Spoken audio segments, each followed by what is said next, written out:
Kal, apapun keterangan saya, kamu akan tetap menyangkal.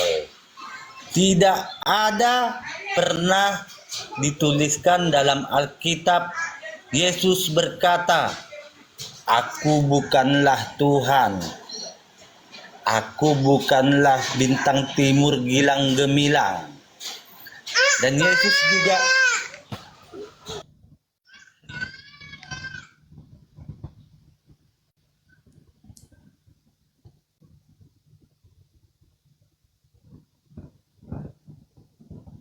Hilang suara ya? Dan Yesus juga tidak pernah menyangkal, "Aku bukanlah Tuhan, jangan kalian sembah aku." Karena makhluk-makhluk yang minta disembah itu bukanlah Tuhan sebenarnya. Bahkan iblis pun minta untuk disembah. Setuju apa enggak, Juma? Iblis minta disembah. Setuju sekali. Nah, Setuju. itu dia. Oke. Nah sekarang Yesus pernah nggak menunjukkan dirinya untuk disembah? Yesus tidak pernah menunjukkan dirinya untuk disembah. Oke. Lalu siapa yang mengajarkan Anda menyembah sosok yang bernama Yesus? Nah, oke. Saya boleh balik tanya? Oh, nggak ada jawaban. Oke, silakan. Bukan nggak ada jawaban. Ya, kan saya bertanya, Pak. Siapa yang mengajarkan menyembah Yesus? Pertanyaan saya ini Juma akan mampu menjawab pertanyaanmu. Silakan, Bang. Oke. Kamu bertanya kepadaku. Iya. Yesus tidak pernah berkata untuk disembah. Kalau iblis, mengapa kamu menyembah dia? Begitu kan? Iya. Mengapa kamu menyembah dia? Kamu ngomong gitu sama saya kan? Iya. Jawabannya saya yang jawab atau Anda yang jawab? Saya yang jawab. Saya tanya balik kamu. Iya, silakan. Oke. Tunjukkan dalam dalil di Al-Quran kamu bahwasanya Muhammad itu minta didoakan dan disolawatkan. Tunjukkan. Harus perkataan Muhammad ya. Tunjukkan dalilnya. Allahu Akbar, Masya Allah. Kenapa lari ke situ, Bang? Sayembaranya kan yang membuktikan bahwa yang datang saya di Pulau Patmos itu. Saya tidak peduli sayembara kamu. Kita bicara iman, uang 5 juta kecil kali. Sekarang gini, kalau ada ayat Al-Quran kamu mengatakan, Muhammad berkata, "Wahai umatku, bersolawatlah kalian dan doakanlah aku sepanjang zaman. Ku transfer ke rekeningmu 10 juta sekarang. Cepat tunjukkan." Justru karena itu kemudian kami tidak akan melakukan sesuatu yang tidak ada patokan perintahnya kemudian dari pencipta langit dan bumi. Pencipta langit dan bumi yang memerintahkan kemudian kami untuk memuliakan baginda Rasulullah Muhammad sallallahu alaihi wasallam. Sekarang kalian, tapi apa yang kalian lakukan? Apa yang kami lakukan? Apa yang kami lakukan? Kami bersalawat itu menyembah enggak? Bukan menyembah, bersalawat kok nyembah. Nah inilah bahayanya menjadi Kristen orang. Bukan. Karena ini begini Juma. Saya tidak mau menekan kamu dengan pertanyaan yang terlalu luas. Enggak apa-apa, Bang. Saya paham sekali kok bahwa cara Anda bertanya itu adalah untuk menghindari pertanyaan saya. Enggak apa-apa.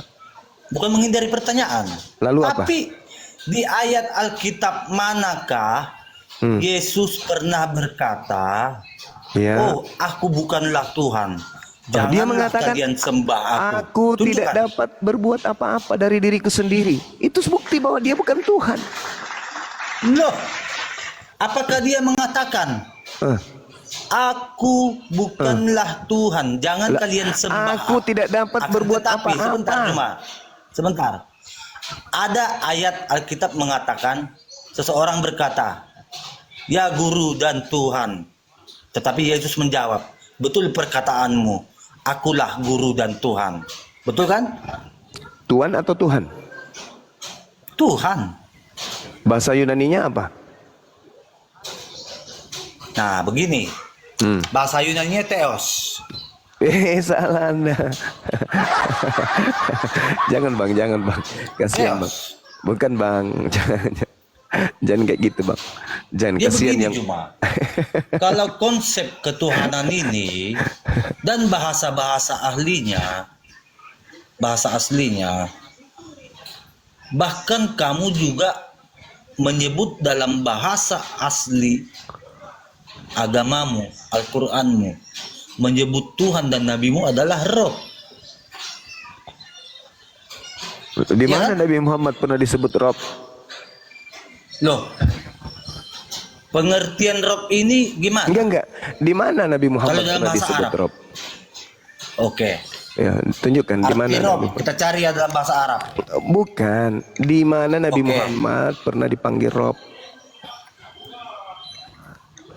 Mana bang? Arti Rob di sini kita nggak mau asal bacot aja. Iya, Rob itu Oke. bisa berarti Tuhan, Tuhan bisa. Yang saya tanya di sini, di mana Nabi Muhammad pernah disebut sebagai Rob? Nabi Muhammad itu dipanggilnya oke. Sayyid, tidak pernah dipanggil Rob. Dia gini Juma, kalau kamu tetap menyangkal, nanti kita jadi lari ke materi-materi debat yang udah bosan. Iya kita masih, Membosankan saya masih di materi-materi sayembara diskusi saya, kayak Pak. gitu. Saya masih di Oke, sayembara oke, saya, Juma. silakan. Oke, nah jadi begini, saya tadi sudah menegaskan di kitab Yesaya dan kitab Wahyu, siapakah awal dan akhir Syukran itu, ummah para ya kamu. kan? Oke, ini ranah iman loh Juma. Kamu tidak Iya. bisa membantah iman saya. Oh iya, saya hargai itu iman Anda. Nah, Tapi kan bukankah kamu tidak iman bisa itu membantah saya. benar tidaknya sebuah Bahkan iman? begini Juma, sebentar Juma. Ya Sebentar. silakan. Nah, sebenarnya hanya 3 ayat sudah cukup untuk membuktikan siapa Yesus itu. Pertama kita ambil Ya, Kejadian 1 ayat 1. Pada mulanya Allah berfirman. Iya kan? Nah, kita ambil lagi Yohanes 1 ayat 1. Pada mulanya adalah firman. Firman itu bersama-sama dengan Allah. Dan firman itu adalah Allah. Yohanes 1 ayat 14. Firman itu telah menjadi daging. Selesai sebenarnya. maksudnya firman itu menjadi daging, menjadi Yesus kan? Iya. Nah, berarti Yesus ini sesuatu Karena yang gini dijadikan. Juma. Perbedaan kita ini sebenarnya bagaikan jurang yang mengangal lebar. Risafat, syukran. Perbedaan kita ini. Gini, kalau di Bukan, konteksnya saudara. Islam, sebentar. Saya selesaikan narasi saya. Baik. Kalau di konteksnya Islam, firman itu adalah yang dituliskan. Iya kan? Tidak ada firman di Islam. Firman itu adalah yang diwahyukan lalu dituliskan oleh juru tulis. Di Islam Itulah tidak ada firman firman. dalam konteks Islam. Di Islam itu tidak Ya ada kan? firman. Tidak ada firman di Islam. Di Islam itu yang ada kalam dan kalimah. Jadi Itu, wahyu kalamullah. Iya. Jadi kalamullah dengan kalimatullah itu berbeda. Kalau kalam itu adalah kemampuan berkata-kata. Kalau kalimatullah Oke. itu adalah perkataan Allah. Oke. Gitu, saudara. Nah, oke. Kalimatullah itu Ya, yang perkataan Allah. diwahyukan kepada Nabi Muhammad kan? Yes, itu perkataan yang berasal dari kalam, Nah. sifat. Dan dituliskan oleh juru tulisnya. Yes. Yes, oke. Sementara baginda Nabi adalah seorang yang umi. Ya kan? Yes. Nah, bagaimanakah Nabi bisa memastikan bahwa apa yang dia ucapkan adalah yang dituliskan oleh juru tulisnya?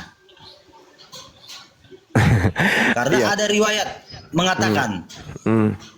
bahkan seorang juru tulisnya pun murtad karena Mati. dia menambahkan kata yang lebih dari yang Muhammad ucapkan. Allahu Oke? Akbar.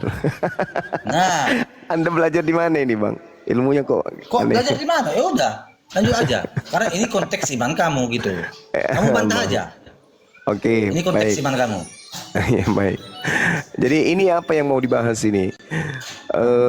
Nah, yang dibahas Metode, ini cuma apa? tadi kan semua narasi saya tentang iman kalian, kalian pasti tertawa, ya kan? Nah, demikian juga semua narasi kalian tentang iman kami itu kami tertawakan, bro. Berarti Anda menertawakan Bible. Semua narasi kamu dan tafsiran-tafsiran kamu itu kami tertawakan. Saya tidak nafsir. Saya membaca Bible. Saya baca Bible. Kamu baca, lalu Yes. kamu cerna, Yes, harus. lalu Masa mau kamu ditelan pikirkan, aja? Oh, pasti. lalu Pasti. kamu pikirkan.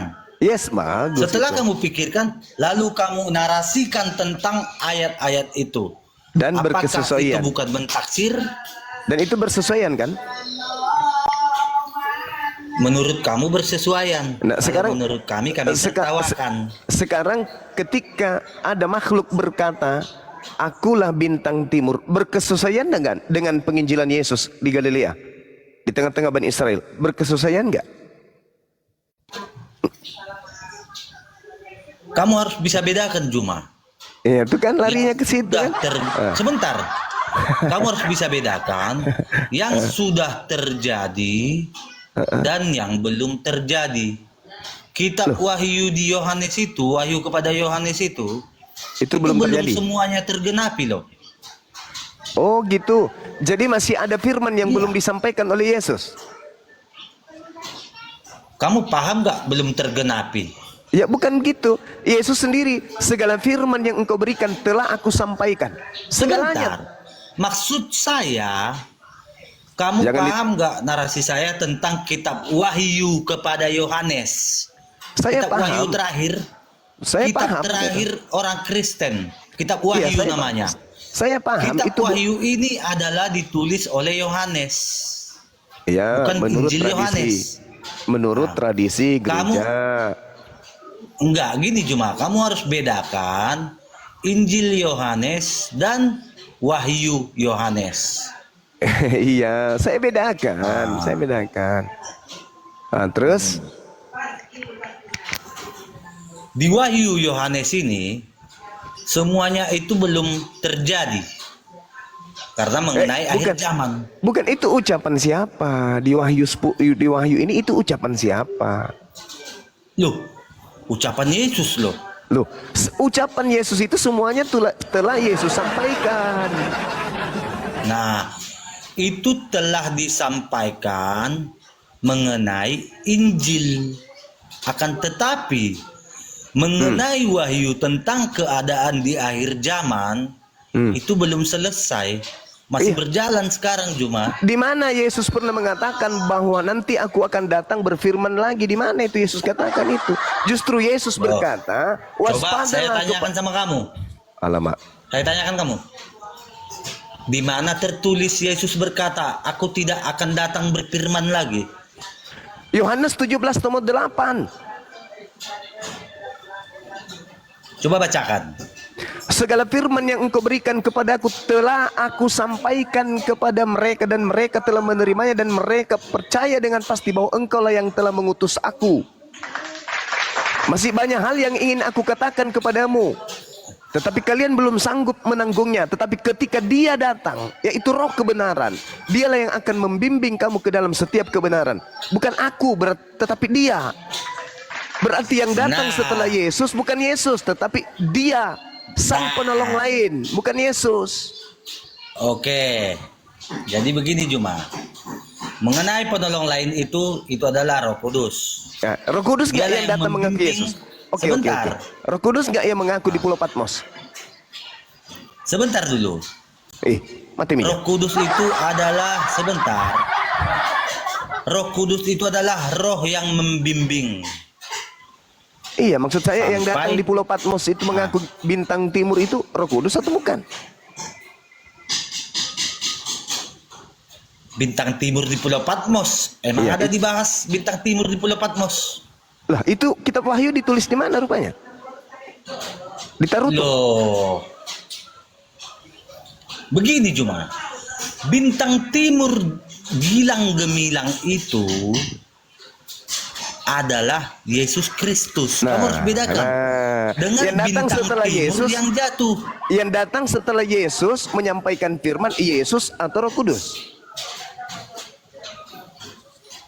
Setelah Yesus Yang datang sampai adalah- sebelumnya sebelum turun kitab Wahyu ini, sebelum terjadi kitab Wahyu ini, Yang datang adalah, Roh Kudus akan membimbing sampai akhir zaman. nah, yang datang berarti Roh Kudus, bukan Yesus. Kok kamu harus bedakan Juma, konteksnya Iya, begini. Kan Yesus Di mengatakan, Wahyu 22 ayat 13 sudah jelas tertulis, Akulah yang awal dan yang akhir. ya itu Ayat siapa? Itu yang 16-nya. Aku Yesus Yesus akan mengutus malaikat-malaikatku. Itu siapa? Saudara, yang membimbing setelah Yesus menurut Yesus itu ada dua. Pembimbing setelah Yesus itu ada dua. Yang satu pembimbingnya Roh Kudus, sang penghibur, penolong lain. Dan itu bukan Yesus. Pembimbing yang kedua adalah pembimbing kepada kesesatan, namanya Yesus Kristus. Yang datang ke Pulau Patmos bukan mengaku Roh Kudus, mengakunya Yesus. Itu siapa itu? Kan penyesat muncul mengaku Yesus Kristus. Sedangkan pembimbing menuju kebenaran mengaku sebagai penolong, penghibur. Nah, yang datang di Pulau Patmos mengaku siapa? Mengaku bintang timur, Yesus. Lanjut. Berarti yang Anda ikuti itu adalah penyesat yang bergelar Yesus Kristus. Itu kesimpulannya. Nggak jadi uang 5 juta, hangus. Yang lain lagi. Hangus. Kesempatan habis. Nggak jadi beli sendal Ini jepit. kan ranah iman, iya kan? Ranah iman. Saya tadi masuk ke dalam ajaran kamu menertawakan, iya kan? Demikian juga kamu masuk ke ranah iman saya juga tertawakan, bro. Ya, apa yang Anda tertawakan di Islam?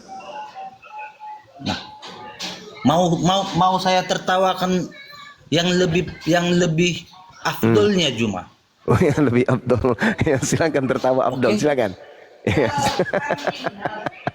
Ya, ya silakan. Mohon maaf ya teman-teman Islam ya semuanya ya. Tolong Iya. Juma kamu buka Maryam 71. Iya, Tolong bacakan.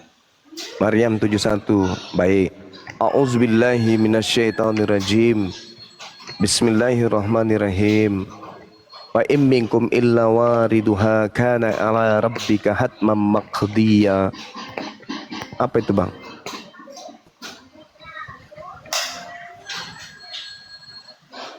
Coba Bang? terjemahkan Juma. Terjemahkan.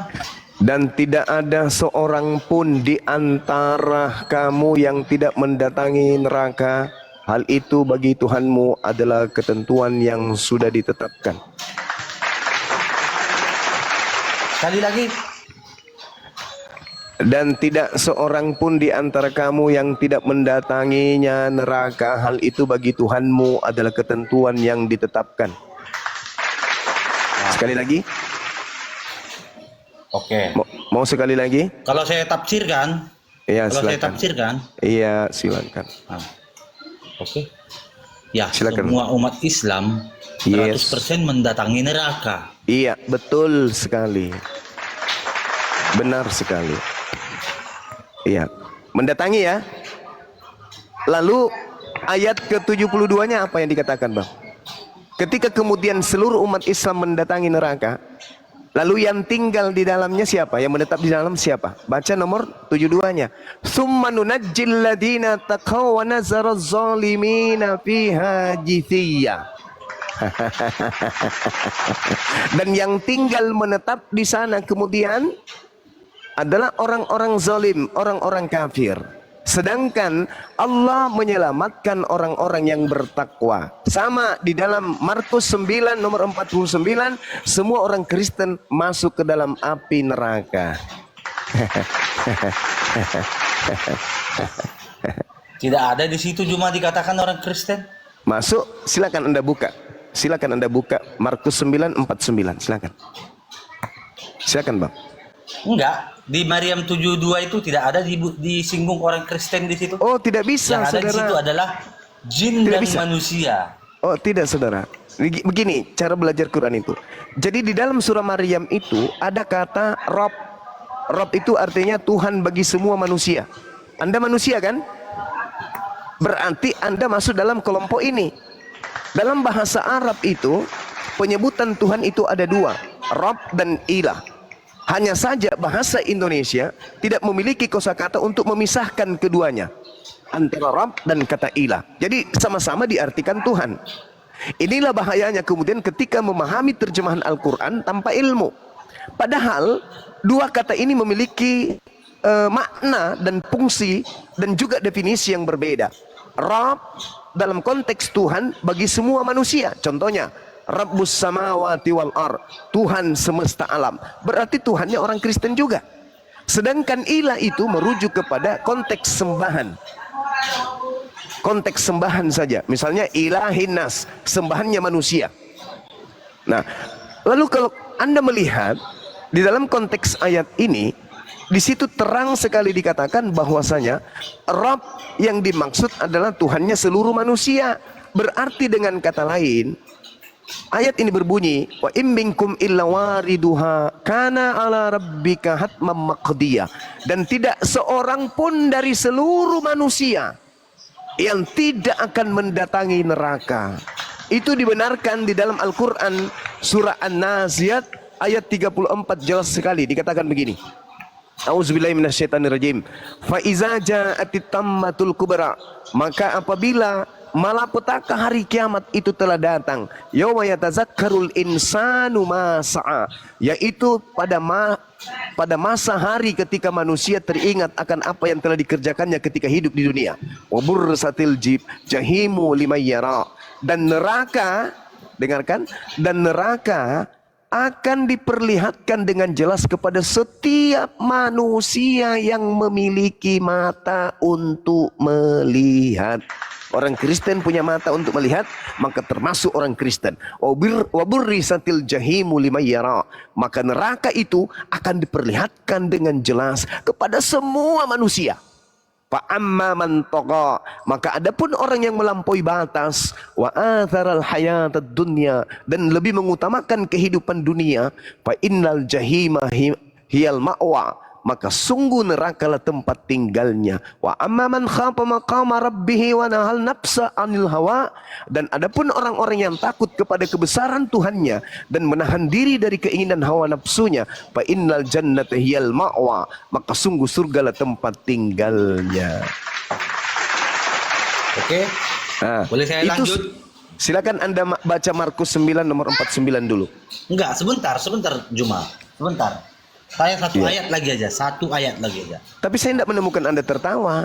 Nah, tadi saya mute aja Juma. Saya ketawa dan mati aja. Jadi begini, Juma, sebentar. Tadi di Maryam 71 sudah dikatakan Iya. bahwa 100% umat Islam akan mendatangi neraka. Nah, pertanyaan Semua saya, manusia akan mendatangi neraka. sebentar Juma, sebentar. Yes. Adakah Pertanyaan jaminan dari Nabi Muhammad yang mengatakan bahwa aku akan menyelamatkan kalian dari neraka? Oh, ada banyak. Nabi Muhammad Coba sebutkan sallallahu satu alaihi aja. wasallam. Nabi Muhammad sallallahu alaihi wasallam kemudian berkata, "Jaminlah aku 6 perkara, maka aku jamin engkau surga." Itu satu. Kemudian di Al-Quran surah Al-Jumu'ah dikatakan di sana, baginda Rasul Muhammad sallallahu alaihi wasallam datang ke atas muka bumi ini wa yuzakkihim, untuk mensucikan manusia, mensucikan dari dosa-dosa. Nah, orang yang disucikan dari dosa-dosa itu pasti tempatnya adalah surga. Kemudian Al-Quran surah Ali Imran Al-Maidah 31 ayat 31. Qul in kuntum tuhibbunallaha fattabi'uni yuhibbukumullah wa yaghfir lakum dzunubakum. Barang siapa di antara manusia yang ingin dicintai oleh Allah, ingin dosa-dosanya dihapuskan oleh Allah, maka hendaklah dia mengikuti baginda Rasulullah Muhammad SAW. Fattabi'uni, hendaklah kalian ikut kepadaku, Nabi Muhammad.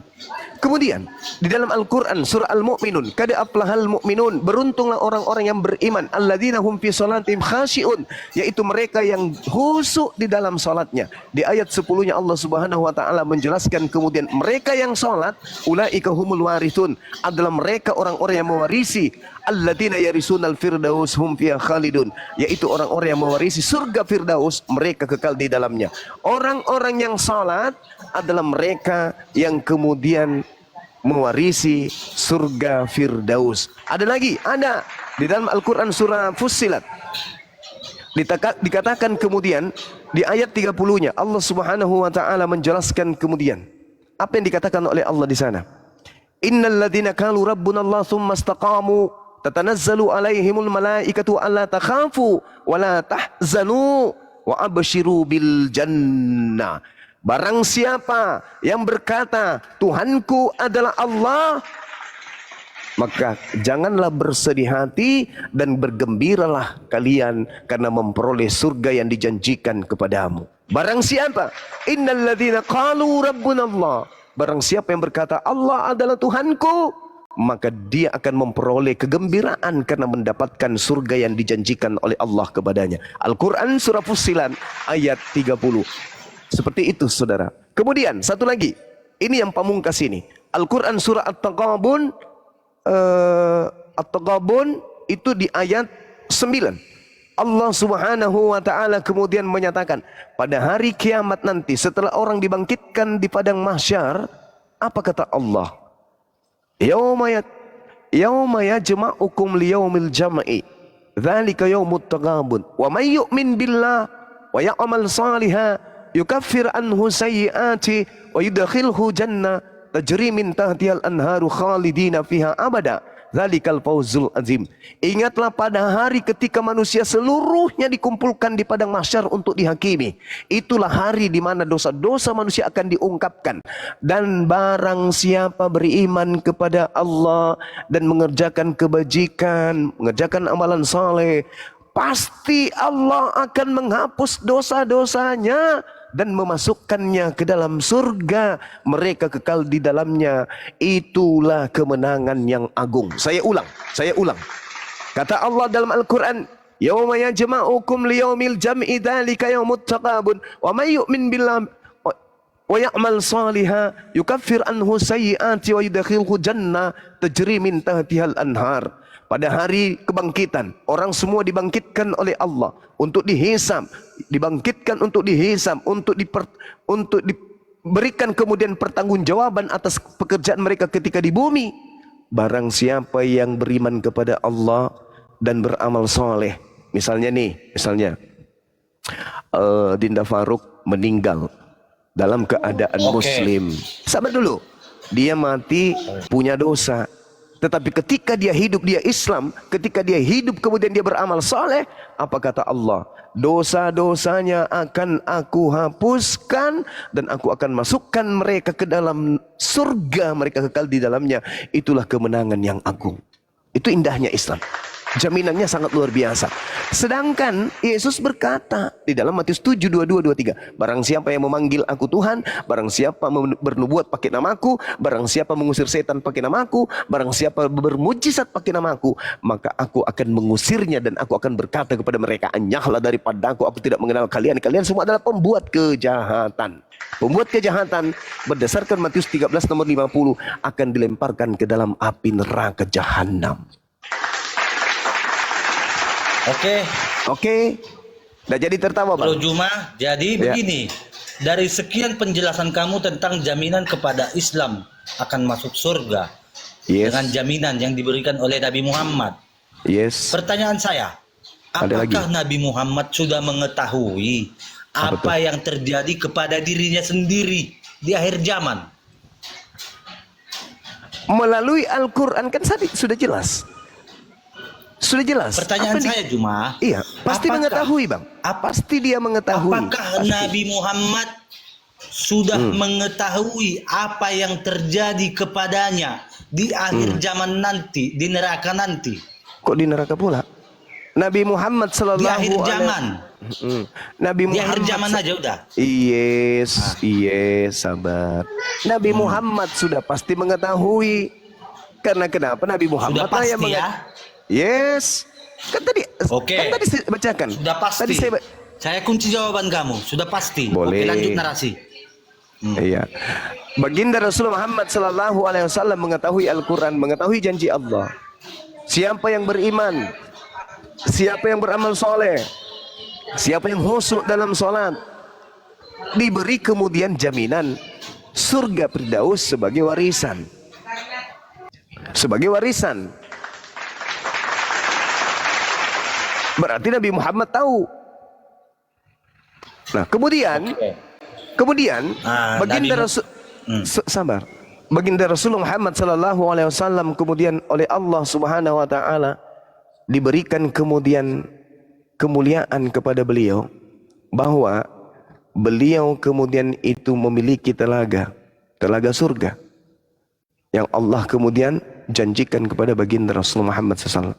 Jadi Nabi Muhammad itu tahu, makanya di dalam Al-Quran diterangkan dalam surah Ali Imran ayat 69, wala tahsabanna alladziina qutilu fi sabilillahi amwata bal ahya inda rabbihim yurzaqun. Dan jangan sekali-kali kamu mengira bahwa orang yang mati di jalan Allah itu mati, sebenarnya mereka itu hidup di sisi Tuhannya dengan mendapatkan rezeki. Seperti itu bang, silakan.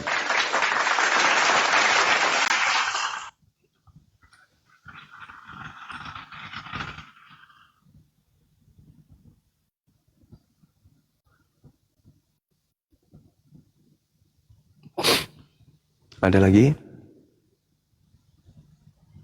Tadi Juma mengatakan baginda Rasulullah SAW sudah mengetahui tentang nasibnya di akhir zaman dan sudah pasti mengetahui, iya kan? Yes. Oke. Tolong Juma buka di surah Al-Ahqaf ayat 9. Tolong bacakan.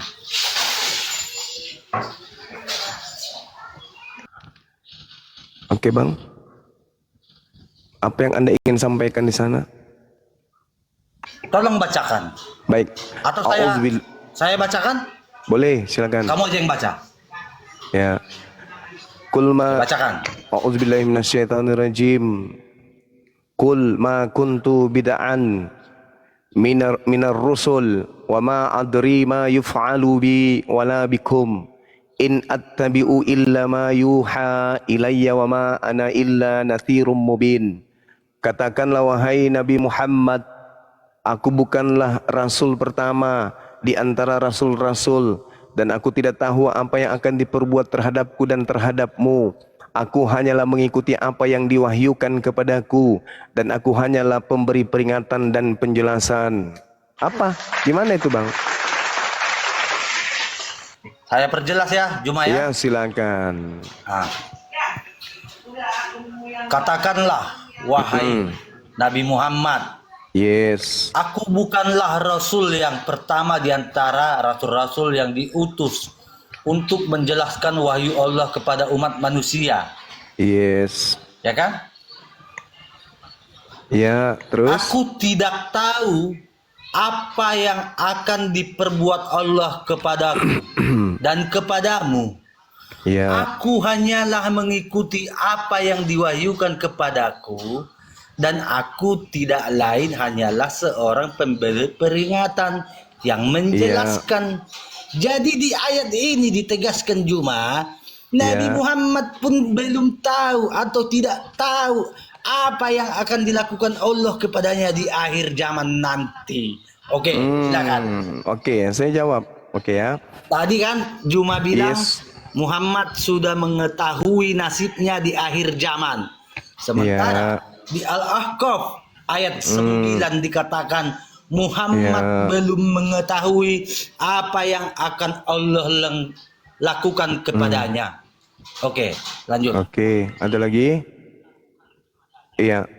Jadi begini. narasi saya di sini, saya ambil kesimpulan Muhammad menjamin kepada umat muslim Ya. sebuah surga Firdaus. Sementara Muhammad sendiri belum tahu tentang nasibnya di akhir zaman nanti melalui ayat Al-Ahqaf ayat 9 ini. Oke, baik. Boleh saya menjelaskan? Boleh ya? Silakan. Oke. Jadi ini adalah sesuatu yang benar. Kul ma kuntu bid'an minar rusul wa ma adri ma yuf'alu bi wala bikum. Aku bukanlah rasul yang pertama di antara rasul-rasul. Aku tidak tahu apa yang akan diperbuat terhadapku dan terhadapmu. Aku tidak tahu. Memang Nabi Muhammad tidak tahu.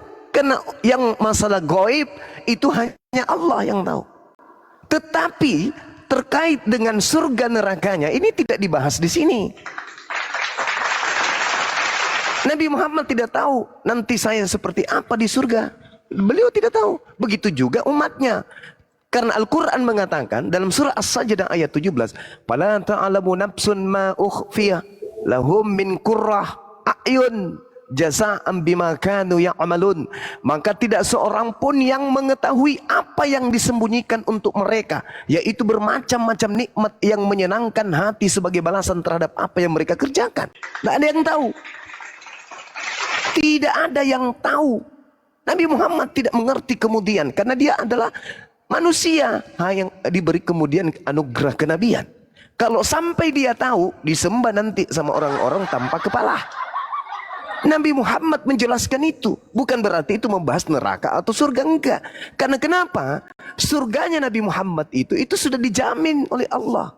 Sama seperti di dalam kitab saudara 1 Yohanes 3 nomor 2. Saudara-saudaraku yang kekasih, sekarang kita adalah anak-anak Tuhan. Tetapi belum nyata, belum terbukti, belum jelas apa keadaan kita nanti. Itu sama, Bang. Tidak ada yang tahu seperti apa nanti. Tetapi tentang orang itu ke surga, tentang orang itu ke neraka, itu sudah jelas. Yang ke neraka adalah orang-orang kafir, yang ke surga adalah orang-orang muslim. Itu jelas itu. Tapi dikatakan apa nanti yang dilakukan Allah kepada aku, itu tidak jelas, tidak ada yang mengerti. Karena Allah tidak pernah menyampaikan seperti ini loh nanti kalian, seperti ini loh nanti kalian. Dan lagi pula Anda harus melihat kemudian asbabul nusul dari ayat itu. Apa sebab musabab kemudian baginda Rasulullah Muhammad sallallahu alaihi wasallam berkata demikian. Itu yang perlu Anda pahami. Jadi ketika Allah memerintahkan kepada Nabi Muhammad untuk mengatakan bahwa dia bukanlah yang pertama di antara rasul, seperti yang telah disebutkan kemudian di dalam kata bid, yang artinya sesuatu yang baru atau barang yang baru pertama kali adanya. Jika kaum musyrik mengingkari kerasulan Nabi Muhammad, padahal sebelumnya telah banyak rasul Allah sejak Nabi Adam sampai Nabi Isa, maka Nabi Muhammad siap kemudian diingkari, atau pengingkaran daripada orang-orang kafir pada masa itu serupa dengan apa yang terjadi terhadap nabi-nabi sebelumnya. Ya, itu Itu kamu kawan. barusan berdasarkan tafsir tahlili. Ya kan? Betul apa salah? Ya jelas dong, Al-Quran itu harus ditafsirkan dengan ilmu tafsir, bukan dengan seenak perut. Seperti Anda, jelas Jadi, itu. Karena sabar. Kesimpulan saya cuma begini Kesimpulan apa saya tuh? begini. Ya. Di Maryam 71. Nah tadi sudah kujelaskan 100% itu, Bang. umat Islam Itu datang sama ke neraka. itu Nah, sama Yang kedua, padahal sudah Nabi kujelaskan Muhammad menjanjikan surga-surga kepada umatnya.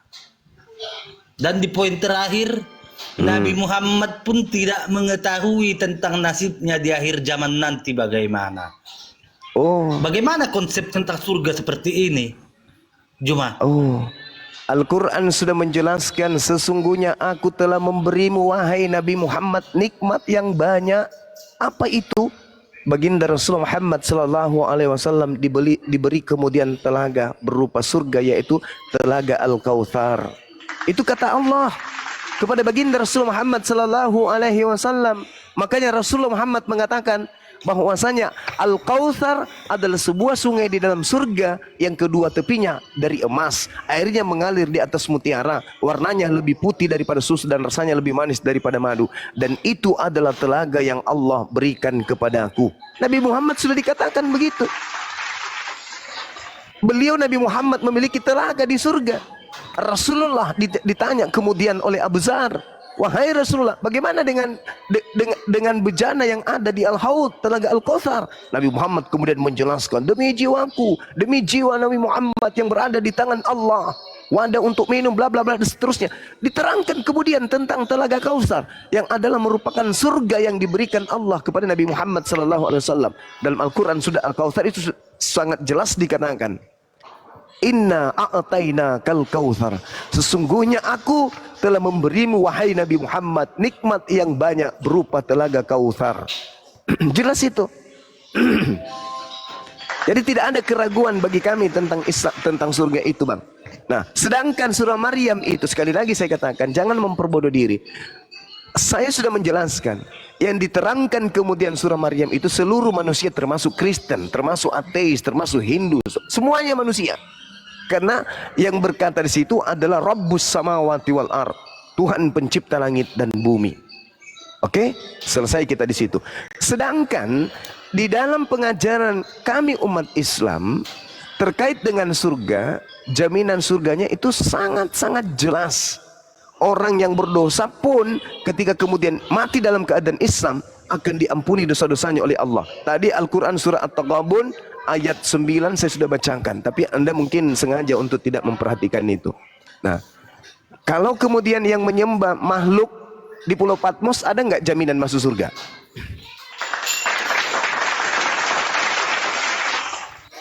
Bang, Yohanes ada nggak? 3 ayat 16. Itu ucapan Yesus, itu ucapan Tuhan untuk Bani Israel. Yang saya tanya, penyembah makhluk yang mengaku bintang timur gilang gemilang, ada nggak jaminannya? Kamu kan sudah tahu. Jangan lemah, Bang, jangan lemah. Ayat 16 isinya apa? Saudara, Yohanes 3 nomor 16 itu, di situ dikatakan barang siapa yang percaya kepada Yesus, dia akan memperoleh hidup yang kekal. Yang tidak percaya mati dalam dosanya. Sekarang saya tanya, apakah Anda percaya ketika Yesus berkata, aku diutus hanya kepada domba yang hilang dari umat Israel? Apakah Anda percaya? Saya percaya.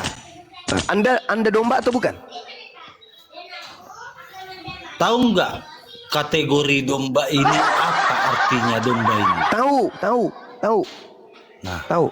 Yeremia 52 nomor 17. Yang disebut kemudian, yang disebut domba itu adalah Bani Yakub.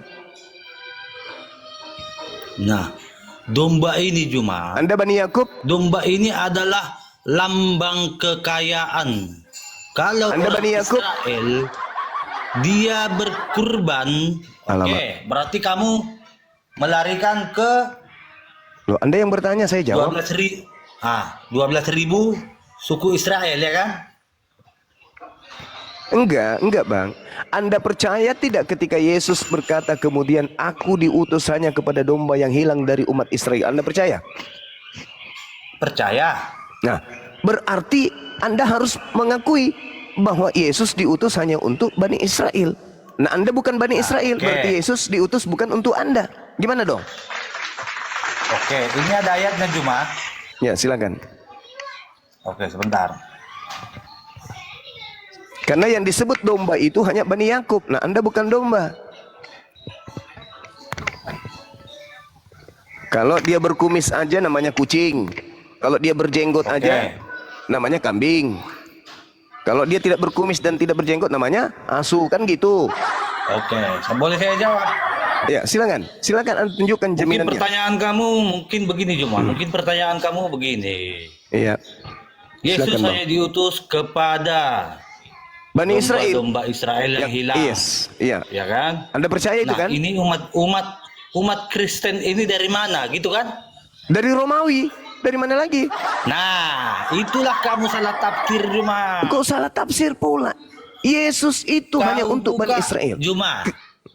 Kau buka apa? Matius 28 ayat 18 sampai 20. Nah, itu bukan Yesus. Itulah makhluk. Ya. Loh. Kamu baca loh.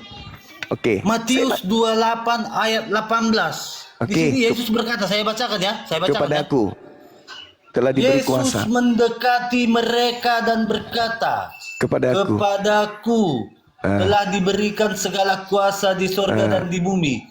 Karena itu, pergilah, jadikanlah bangsa semua muridku, dan baptislah mereka dalam nama Bapa dan Anak dan Roh Kudus, dan ajarlah mereka melakukan segala sesuatu yang telah kuperintahkan kepadamu. Ketahuilah, aku menyertai kamu senantiasa sampai kepada akhir zaman. Bahaya ini, bahaya. Oke, sekarang saya tanya. Dari sinilah umat Kristen itu berasal. Bagus. Tepuk Silakan tangan tanya. semuanya di bawah, tepuk tangan. Dari sinilah Kristen itu berasal. Oke, bagus. Sekarang mari kita buktikan. Bukan Kristus. Dari sinilah umat Kristen itu berasal. Yes, sekali lagi saya mengatakan yes, dan itu betul. Nah, sekarang mari kita teliti. Kepadaku telah diberi kuasa, baik di langit maupun di bumi. Ada tidak makhluk selain Yesus yang pernah mengucapkan perkataan itu? Ada enggak? Yang mengaku kepadanya telah diberi kuasa, ada enggak? Ada enggak, Bang? Setahu saya dalam wujud manusia nggak ada. Yang datang kepada Yesus, kepadaku kepada telah Yesus diberi kuasa, itu siapa?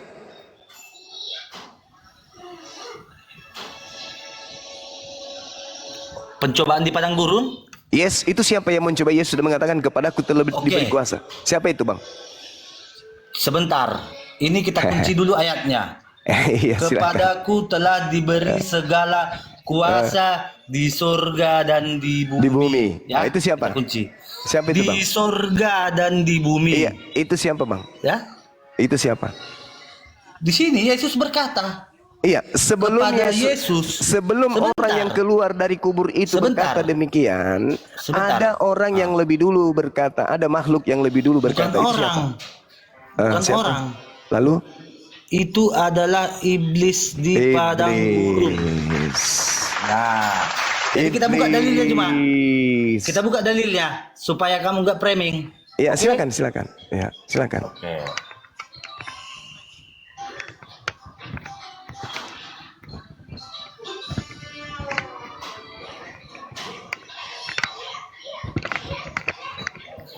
Ini tertulis di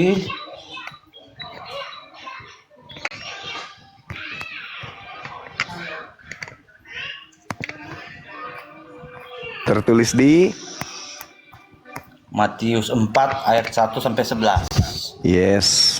Oke. Terus Sebentar.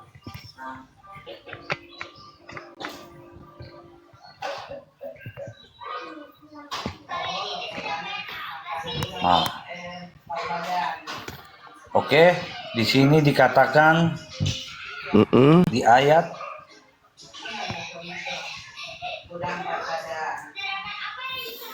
Di ayat 8, iblis berkata, dan iblis membawanya pula ke atas gunung yang tinggi dan memperlihatkan kepadanya semua kerajaan dunia dengan kemegahannya.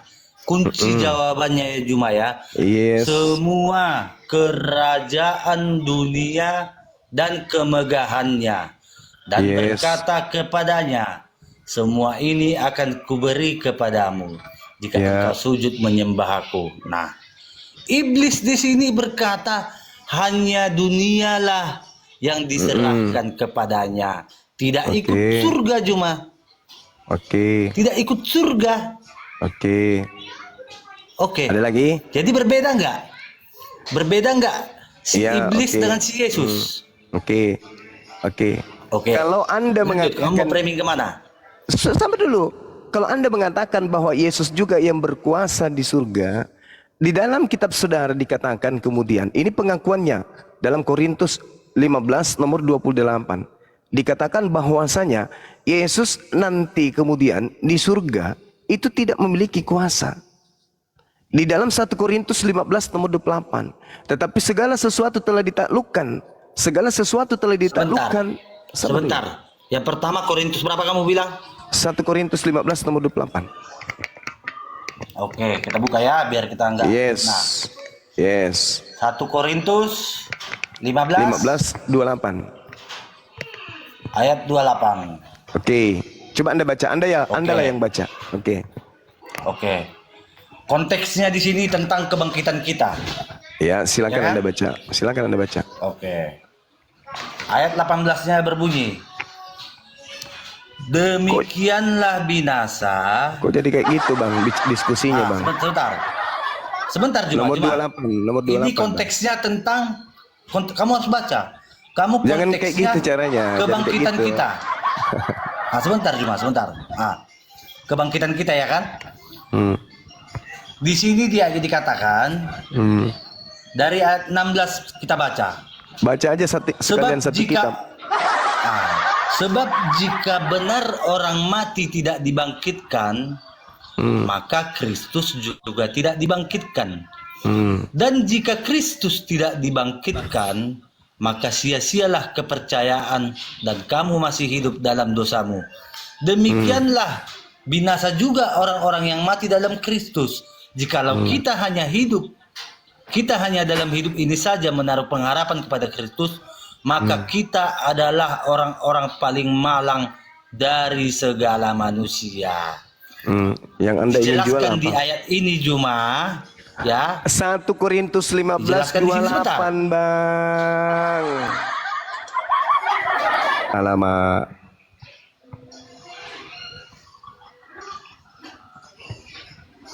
Satu Korintus 15 ayat 28. Ya. Nah, konteksnya kan tentang kebangkitan kita, ya kan? Nah, Langsung di poinnya, Bang. Ayat 26. Musuh yang 28. terakhir yang dibinasakan ialah maut. Sebentar. Sebab segala sesuatu telah ditaklukkannya di bawah kakinya. Tetapi kalau dikatakan bahwa segala sesuatu telah ditaklukkan, maka teranglah bahwa ia sendiri yang telah menaklukkan segala sesuatu di bawah kaki Kristus itu tidak termasuk di dalamnya. Tetapi kalau sesuatu telah ditaklukkan di bawah Kristus, maka ia sendiri sebagai anak akan menaklukkan dirinya di bawah Dia, dan yang telah menaklukkan segala sesuatu di bawahnya, supaya Allah menjadi semua di dalam semua. Jika tidak demikian, Ya, ditaklukkan siapa? Yesus ditaklukkan. Sebentar. Jika tidak demikian, apakah faedahnya perbuatan orang-orang yang dibaptis bagi orang mati? Kalau orang mati sama sekali tidak dibangkitkan, mengapa mereka mau dibaptis bagi orang-orang yang telah meninggal? Nah, di sini Yesus yang ditaklukkan adalah kemanusiaannya. Jedar. Gitu loh, Juma. Jedar. Bukan keilahiannya. Jedar. Nah, jadi yang berkuasa kemudian di surga siapa? Yang berkuasa di surga siapa? Sekarang gini Juma. Yang berkuasa di surga Yang siapa? berkuasa di surga Adalah? dan di bumi adalah Di surga siapa? YHWH. Tepuk tangan. Allah YHWH. Betul sekali. Apakah kemudian Ya. YHWH itu pernah bergelar Yesus Kristus? Yesus Kristus itu dinamakan setelah firman menjadi manusia. Gitu loh, Ada Juma. nggak penyesat kemudian Itu yang nama bergelar Yesus manusianya. Kristus? Jedar. Seperti Ada ini, nggak Juma. Juma, Saudara, tunggu sebentar. dulu. Anda tadi membawa narasi Matius 28 nomor 18. Kepadaku telah diberi kuasa. Yang diberi kuasa di surga katanya. Padahal Yesus tidak ada kuasa di surga. Kalau Anda melihat kemudian data yang Anda bacakan tadi, Yesus tidak berkuasa di surga, yang berkuasa YHWH. Bahkan Anda menjelaskan itu. Nah, sekarang ia mengaku berkuasa di surga dan mengaku berkuasa di bumi, itu siapa? Iblis. Sekarang mari kita buktikan bahwa yang Anda ikuti adalah iblis. Di Sebentar. data Saya tanya kamu. Sabar dulu Bang. Apakah Sabar dulu. daging Sabar dulu saudaraku, sabar. Saya belum selesai. Apakah daging hidup di surga? Iya dong, daging hidup di surga, jelas itu. Jelas itu, Bang. Sekarang begini. Cuma daging tidak hidup di surga. Kata siapa, Bang? Bagaimana caranya makan minum bersama dengan Abraham kalau tidak ada daging? Anda mau memegang gelas itu kayak mana ceritanya? Anda mau menari di hadapan Tuhan, bagaimana Anda menari tidak ada kaki? Jangan ngadi-ngadi. Kitab akan membuat Anda menderita ketika Anda melebar kemana-mana. Sabar dulu, saya selesaikan dulu. Saya selesaikan dulu, Bang. Saya akan jelaskan surga. Surga Kristen itu, aduh, jangan dijelaskan di sini. Kasihan nanti yang lain. Karena kalau saya upas surga Kristen itu bahaya. Kita selesaikan ini dulu. Matius 28 nomor 18. Kepadaku telah diberi kuasa baik di langit maupun di bumi. Dan aku kemudian memberikan kepada siapapun yang aku kehendaki. Yesus ketika pengajaran bang, aku tidak dapat berbuat apa-apa dari diriku sendiri. Itu Yesus yang asli tuh. Kisah para Rasul 2 nomor 22, Yesus bisa membangkitkan orang mati, ini dan itu dikarenakan Allah yang melakukan melalui perantaraan Yesus, bukan Yesus. Kok tiba-tiba dia datang, kepadaku telah diberi kuasa baik di langit maupun di bumi. Ini siapa ini?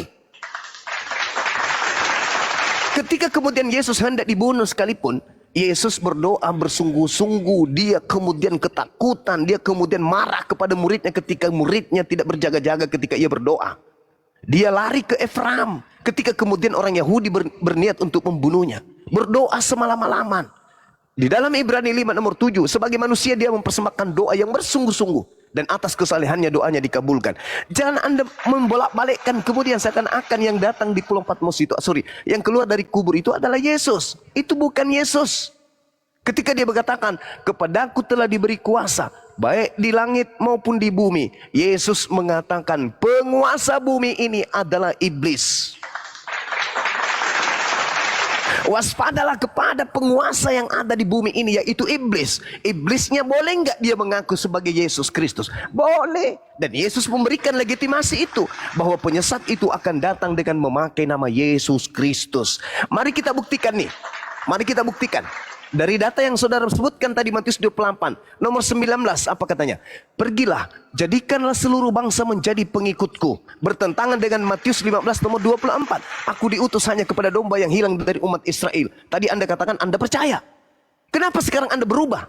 Seakan-akan Yesus itu plan. Nah, ketika kemudian pergilah ke seluruh bangsa, jadikanlah seluruh bangsa menjadi muridku. Data nomor 20-nya coba Anda deteksi. Ini kuncinya di sini.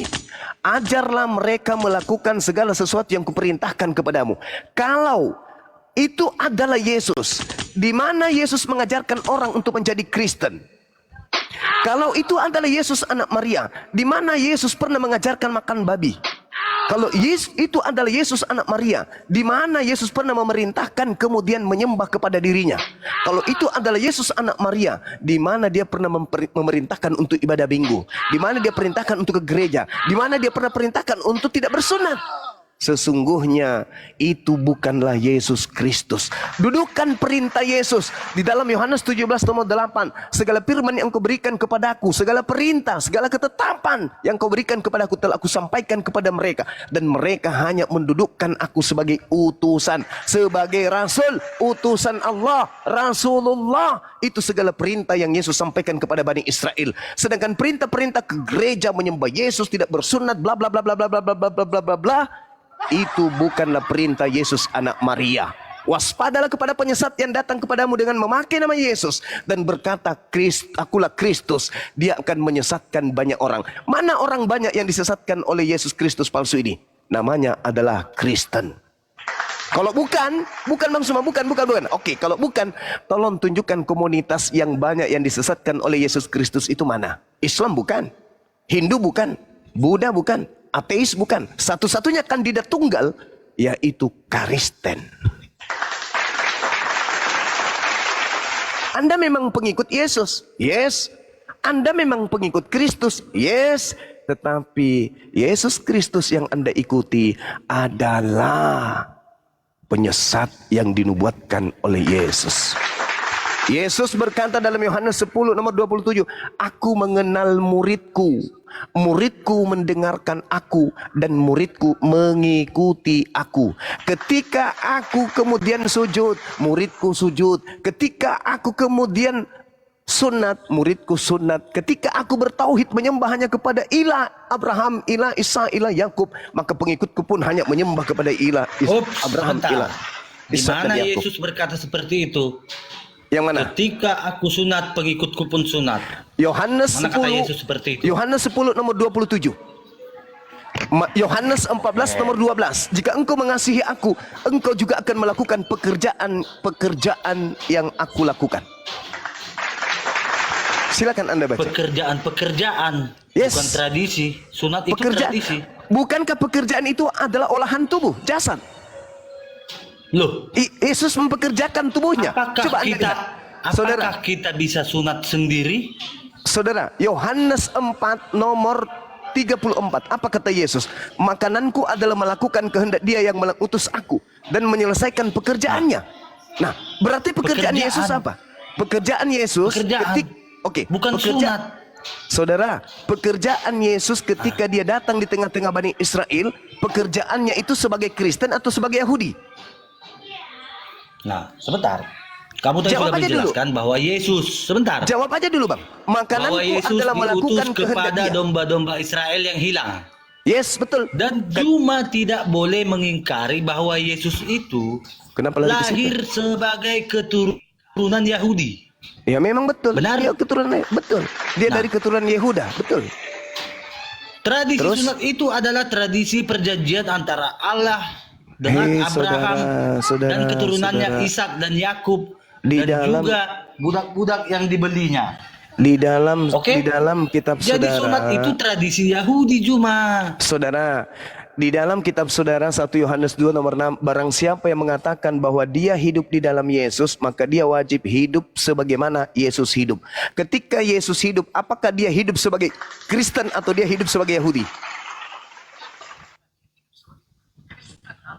Jawab dulu. Bang. Lanjut aja cuma lanjut. Enggak, saya bertanya. Hmm. Barang siapa yang mengatakan bahwa dia ada di dalam Yesus, maka dia wajib hidup sama seperti Yesus hidup. Di situ Oke, sebenarnya, oke, silakan.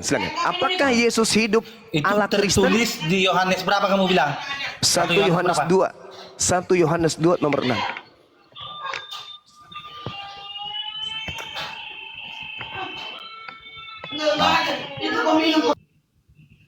Silakan Bang, silakan.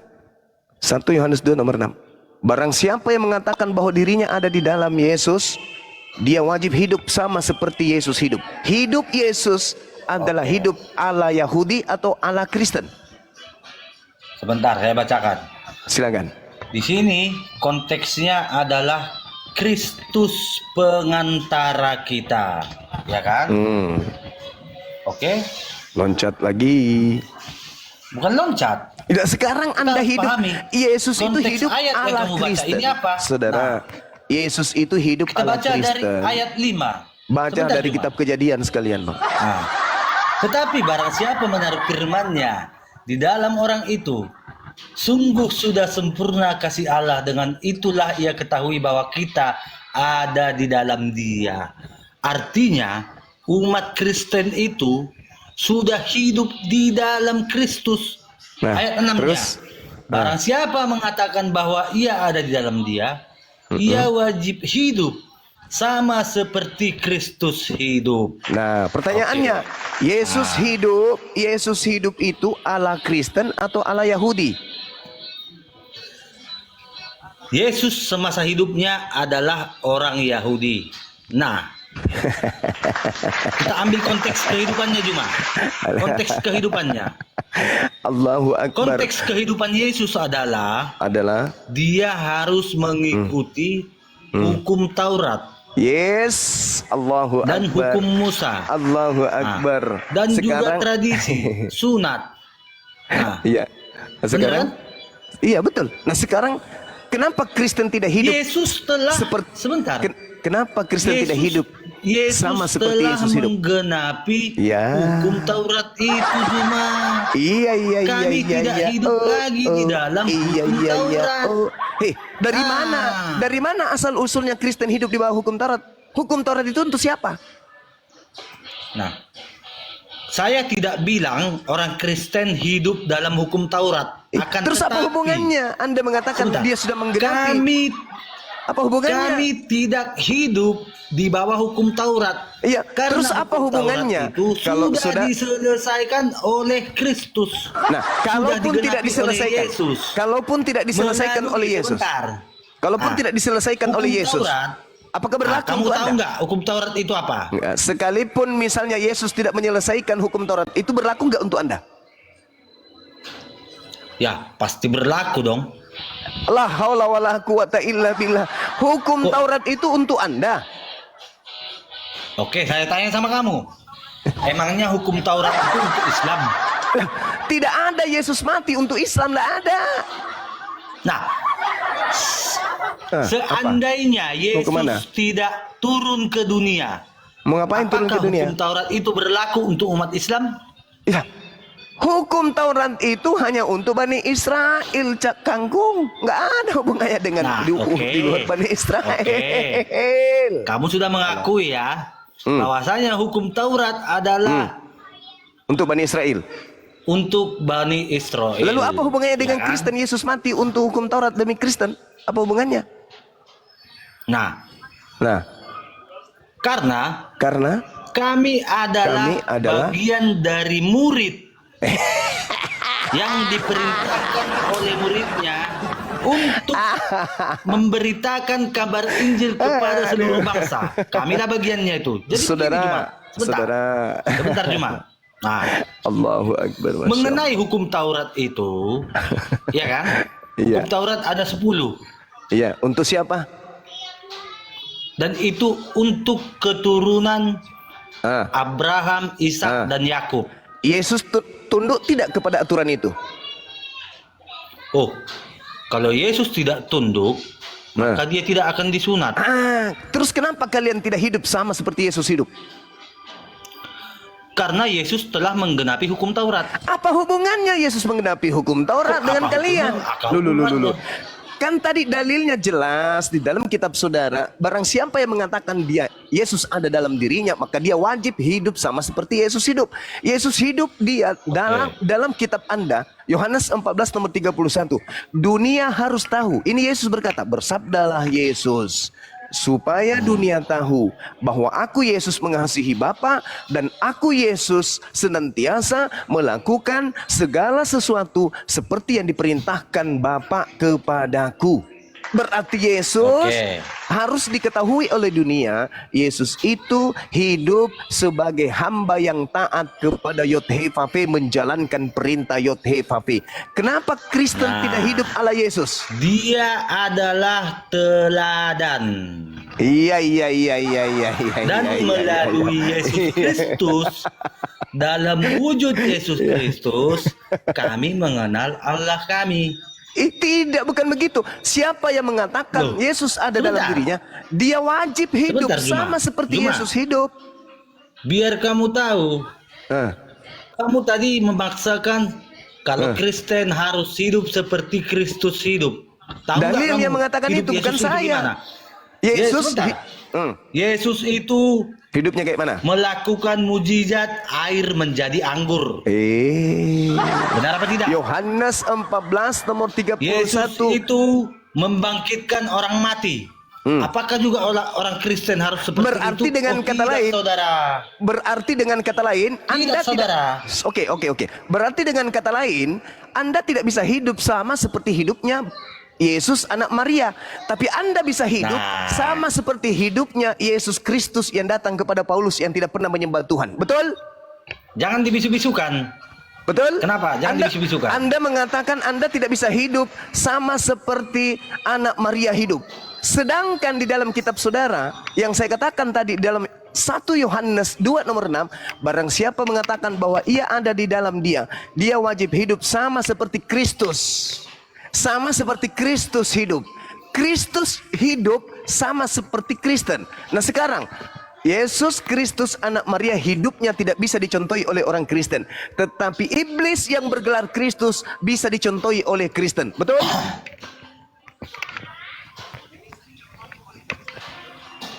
Lanjut aja, lanjut.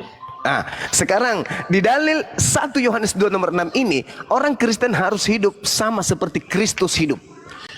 Kristus yang hidup kemudian di tengah-tengah Bani Israel, anak Maria, itu potong kulup. Kristus yang datang kepada Paulus tidak potong kulup. Kristen tidak potong kulup. Berarti Kristen hidup sama seperti Kristus yang tidak potong kulup yang datang kepada Paulus. Oke. Selesai kita.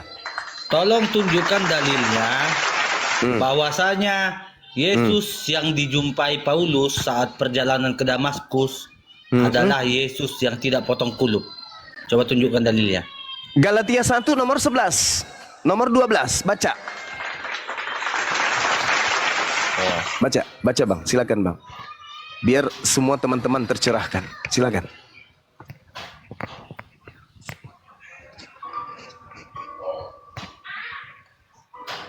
Nah, oke. Baca, silakan. Kita lanjut ya. Nah, Baca, silakan. sebab aku menegaskan kepadamu saudara-saudara bahwa Injil yang kuberitakan itu bukanlah Injil manusia.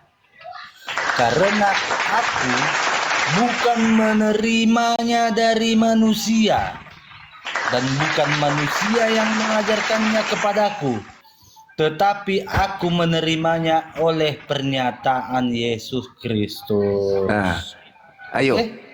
Oke. Nah, yang bukan di sini manusia ini bersunat Juma. atau tidak? Di sini sebentar.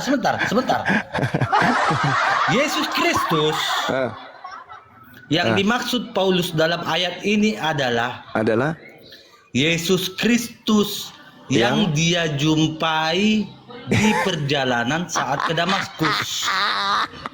Bukan Yesus Kristus saat betul. Bukan Yesus Kristus saat mati atau hidup sebelum dibangkitkan. Allahu Akbar, Allahu Akbar, Allahu Akbar. Berarti Yesus yang disunat itu bukan Yesus yang datang kepada Paulus, betul? Itu Iya dong. kemanusiaannya cuma. Kalau yang datang kepada Paulus adalah keilahiannya. Ya, sekarang melalui cahaya. Sekarang Yesus bukan berkata di dalam wujud. Sekarang Yesus berkata, saudara. Sekarang kita Yesus tunjukkan berkata. kita tunjukkan dalilnya di mana Paulus bertemu Yesus, oke? Ya, silakan. Karena memang ada yang bertemu. Yesus mengatakan dalam Matius 24 nomor 23. Jadi apabila ada orang berkata ada Yesus di sini, ada Yesus di sana, jangan kau percaya. Karena Yesus yang kamu temui itu bukan aku tapi penyesat. Ayo bang. Silakan Anda boleh bantah saya, tapi hati kecil Anda harus Anda benarkan. Silakan Anda bantah. Bantah sekuat argumen Anda, tapi tolong hati Anda jangan Anda bohongi. Silakan. Ya. Silakan. Kita buka di Kisah Para Rasul 9 ayat 22. 4. Oke. Ayat 4. Oke, silakan. Yes. Ia rebah ke tanah. Ini perikopnya Saulus bertobat. Ya? Iya. Ia rebah ke tanah dan kedengaranlah olehnya suatu suara yang berkata kepadanya, Saulus, mengapakah engkau menganiaya aku? Iya. Jawab Saulus, siapakah engkau Tuhan? Tuhan? Iya. Paulus saja sudah tahu kalau itu Tuhan. Siapa? Itu Dia Tuhan. Berkata, Tuhan, katanya, Ya. akulah Yesus yang kau aniaya itu. Oke? Oke. Pertanyaan saya, dari mana Paulus tahu kalau itu adalah Tuhan? Oke, kamu mau tahu? Iya, saya mau tahu. Di ayat 1, sementara itu berkobar-kobar hati Saulus untuk mengancam dan membunuh murid-murid Tuhan. Ia menghadap imam besar dan meminta surat kuasa daripadanya untuk dibawa kepada majelis Yahudi di Damsyik, supaya ia menemukan laki-laki atau perempuan pengikut jalan Tuhan. Ia menangkap mereka dan membawa mereka ke Yerusalem. Dalam perjalanannya ke Damsyik ketika itu, ia sudah dekat kota. Tiba-tiba cahaya memancar dari langit mengelilingi dia. Terus? Jadi cuma Yesus yang berkata di sini adalah dalam wujud cahaya yang mengelilingi si Paulus. Yesus bukan dalam wujud manusia. Yesus berkata di dalam Lukas 10:18, aku melihat iblis jatuh dari langit berupa cahaya. Yesus juga berkata, waspadalah kepada penyesat yang datang kepadamu dengan memakai namaku dan berkata, akulah dia. Lalu dia mengatakan, jadi apabila engkau melihat ada orang berkata dia melihat aku di sini, aku melihat Yesus di sana, jangan kau percaya. Camkanlah aku telah mengatakannya terlebih dahulu kepadamu. Jadi jika ada orang yang berkata ada Yesus di padang gurun, ingat Paulus di sini di padang gurun ketika dia ke Damsyik. Dia di padang gurun dan ada Yesus di dalam bilik. Ingat, surat-surat Paulus ditulis di dalam bilik penjara, aule. Oke? Bukan aule. Dalam bahasa Yunani itu adalah temeo. Nah, sekarang permasalahannya adalah penjara. Iya, penjara. Yesus berpesan, jangan Bukan kau di goa percaya. ya, penjara ya. Yes, di dalam bilik penjara. Oke. Nah, sekarang kemudian Yesusnya berkata bahwasanya jangan kau percaya, sebab itu bukan aku. Kalau aku seperti kilat yang menyambar dari timur sampai ke barat. Sedangkan cahaya yang datang kepada Paulus hanya di Paulus saja, bukan dari timur ke barat. Berarti itu bukan Yesus. Oke, jadi begini Juma. Silakan kawan. Kalau dia mengelilingi, ya. Kalau mengelilingi berarti itu sudah dari segala penjuru mata angin. Kalau Baik begitu utara, semua timur, orang tahu selatan, berarti. Barat Kalau dan begitu, timur. berarti semua orang tahu termasuk di Indonesia dong. Berarti kiamat sudah datang dong. Karena Yesus mengatakan, kedatanganku yang kedua adalah seperti kilat yang bersinar, memancarkan sinarnya dari timur Makanya, sampai ke barat. Kita Demikianlah harus kedatanganku yang kedua. memahami konteks mengelilingi itu Juma. Enggak, bukan saudara. Yesus datang itu untuk kedua kalinya sebagai tanda kiamat. Nah sekarang 2000 tahun tidak kiamat-kiamat. Narak kepeng. Berarti kemudian yang datang kepada Paulus itu bukan Yesus. Sebab makanya dia mengatakan, Oke ya, Juma. ente. Kau Oke. terlalu banyak framing Juma. Jadi Loh, kok begini banyak maksud framing saya. pula? Sekarang menurut Yesus, Kamu kedatangannya, harus paham sabar dulu kawan. ayat ini. Sabar dulu kawan. Jangan kau ajarin saya Bible. Sekarang permasalahannya adalah Yesus mengatakan ada dua. Pertama, kedatangannya yang kedua sebagai manusia.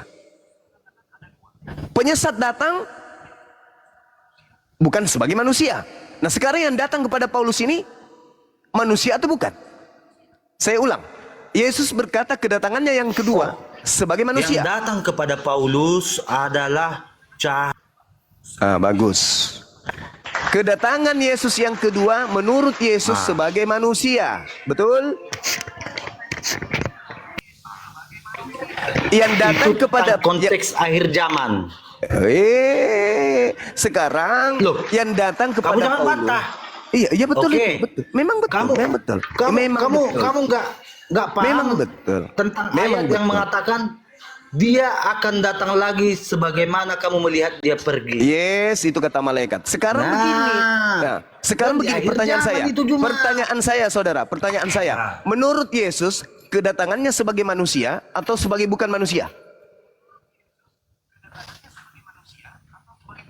Jawab. Gimana pertanyaanmu? Kedatangan Yesus yang kedua itu datang sebagai manusia atau datang bukan sebagai manusia?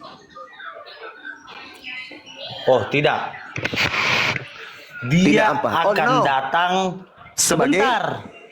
Dia datang kedua kalinya sebagai? Dia akan datang dalam wujud keilahiannya. Di mana itu dia katakan? Ayo. Sebentar. Di mana Yesus katakan itu? Sebagaimana? Bahwa dia akan datang dalam wujud keilahian. Silakan. Tunjukkan. Sebentar. Di mana Yesus pernah mengatakan itu? Kena kau di sini. Kena kau, Bang. Pindah jantungmu, Ini Bang. bukan Yesus yang berkata. Kita buka ayatnya cuma ya. Sekarang Yesus Buka ayatnya. mengatakan apa? Sabar dulu. Yesus mengatakan apa? Aku datang kedua kali nanti sebagai apa? Manusia kan? Betul? Dan waspadalah kepada selain daripada itu kan? Betul? Karena penyesat akan datang mengaku Yesus Kristus. Betul? Sedangkan aku datang kedua kalinya sebagai manusia. Selain itu bukan aku. Tetapi akan datang penyesat-penyesat dengan mengatasnamakan aku dan mengaku akulah Kristus. Betul? Betul. Sekarang kalau Anda mengatakan itu di akhir zaman, berarti yang datang kepada Paulus itu siapa? Kalau kedatangan yang keduanya nanti di akhir zaman, dan Anda memaksakan kemudian yang datang ke Paulus itu adalah Yesus, itu kedatangan keberapa? Bukankah Yesus datang hanya 2 kali? Kedatanganku yang kedua dalam rupa manusia. Yang datang kepada Paulus mengaku Yesus Kristus, tapi bukan manusia. Berarti itu bukan aku. Waspadalah kepada penyesat, sebab Kristus palsu dan nabi-nabi palsu akan datang melakukan banyak mukjizat sekiranya mungkin menyesatkan banyak orang. Camkanlah, aku sudah mengatakannya kepadamu. Jadi bila ada orang berkata ada Yesus di padang gurun di Damsyik dan ada Yesus di dalam bilik penjara, jangan kau percaya, sebab sama seperti kilat akan menyambar dari timur sampai ke barat. Demikianlah nanti kedatanganku yang kedua sebagai anak manusia. Tepuk tangan yang di bawah.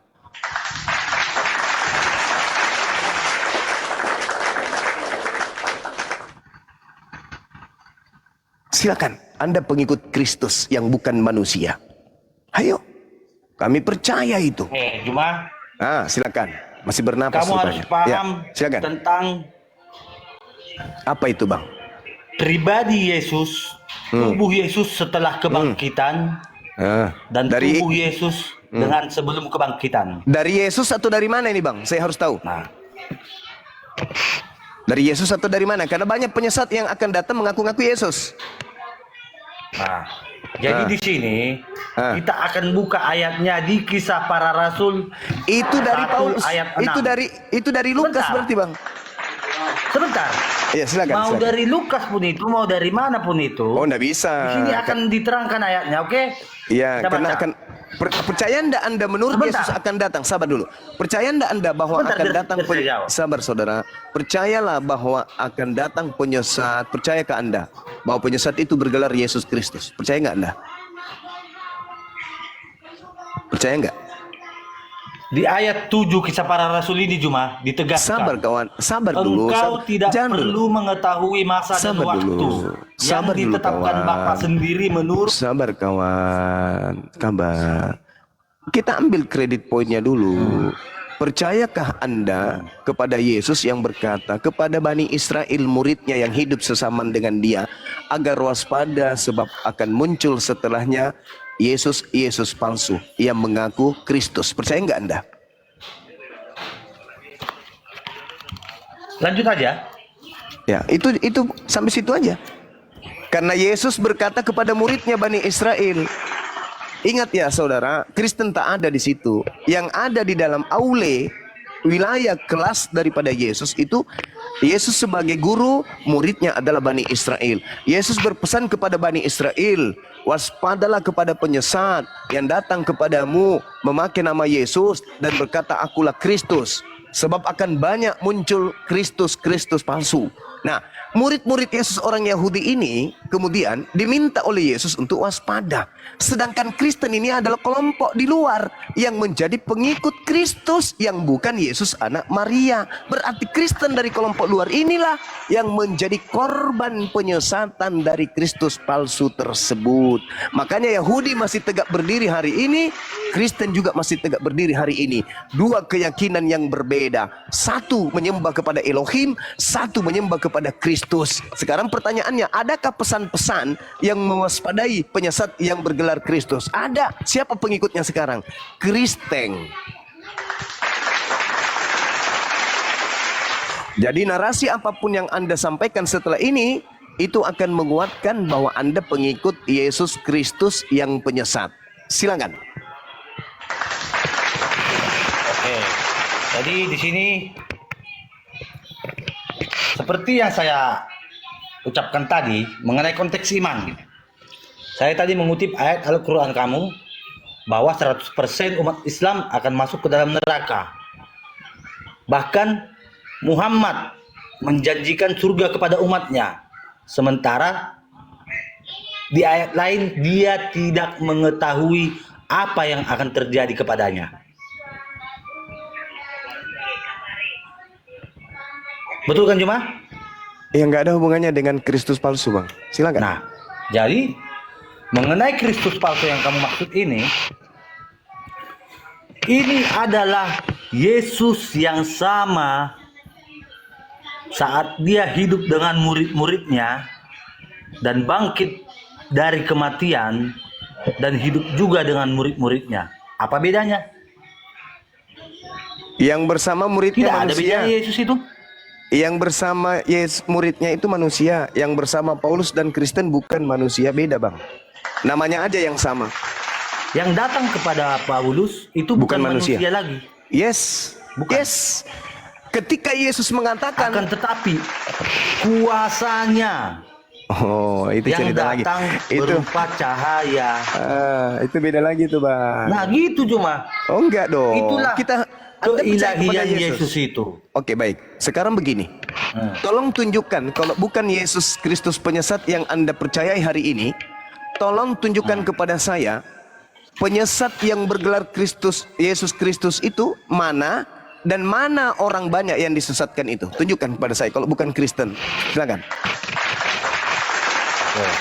Silakan bang. Tolong tunjukkan dalilnya bahwasanya akan datang penyesat bernama Yesus Kristus. Matius 24 Yesus nomor Kristus 4. ya. Yes. Matius 24 nomor 4 nomor 5. Silakan Anda baca. Matius 24 nomor 4 nomor 5.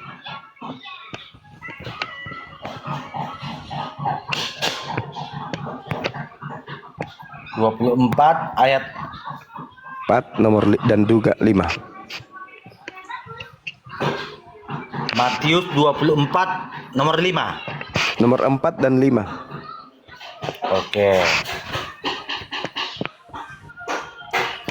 Di sini ayat tentang permulaan penderitaan Yesus Kristus ya. Oke. Di ayat 3 dia berkhotbah. Datanglah murid-muridnya kepadanya untuk bercakap-cakap sendirian dengan dia. Kata mereka, katakanlah kepada kami bila manakah itu akan terjadi dan apakah tanda kedatanganmu dan tanda kesudahan dunia?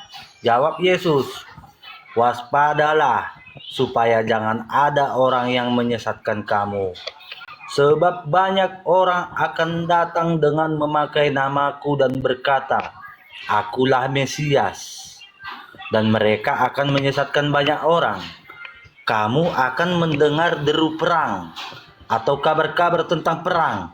Namun berwas-waslah, jangan kamu gelisah. Sebab semuanya itu harus terjadi, tetapi belum kesudahannya cuma. Di mana di sini Yesus Kristus? Baik. Di dalam data nomor 4-nya Kalau tentang Mesias-Mesias palsu, ya banyak. Tunggu bang, tunggu. Pelan-pelan kita, pelan-pelan. Di dalam data nomor 4-nya, waspadalah supaya jangan ada orang yang menyesatkan kamu. Kamu di sini Bani Israel. Sebab banyak orang yang akan datang dengan memakai namaku. Namaku siapa? Yesus. Penyesat itu memakai namaku. Berarti penyesat itu bergelar Yesus. Akulah Kristus, akulah Mesias. Berarti penyesat itu mengaku Yesus. Cukup aja itu. Loh, Mesias, tidak ada disebut Yesus Kristus. Lah, akulah Kristus, Bang. Penyesat itu datang dengan memakai nama Yesus. Berarti penyesat itu memakai nama Yesus. Di sini cuma sebab banyak orang akan datang dengan memakai namaku. Namaku siapa? Namaku siapa? Tunggu dulu. Namaku siapa? Akulah Mesias. Namaku siapa? Yesus. Tunggu dulu. Nah, Yesus. Berarti Yesus itu mengaku Mesias kan? Ya. Nah, berarti penyesat itu bernama Yesus Kristus. Nah, di sini menyesatkan banyak orang Yesus Kristus itu. Paulus mengatakan di dalam Galatia 1 nomor 11, aku menerima Injil bukan dari manusia, tetapi dari pernyataan sosok yang bernama Yesus Kristus. Oke. Banyak nggak setelahnya itu ikut Paulus? Setelah Yesus Kristus itu datang banyak. Nah itu dia tergenapi kan? Tergenapi. Apalagi masalahnya?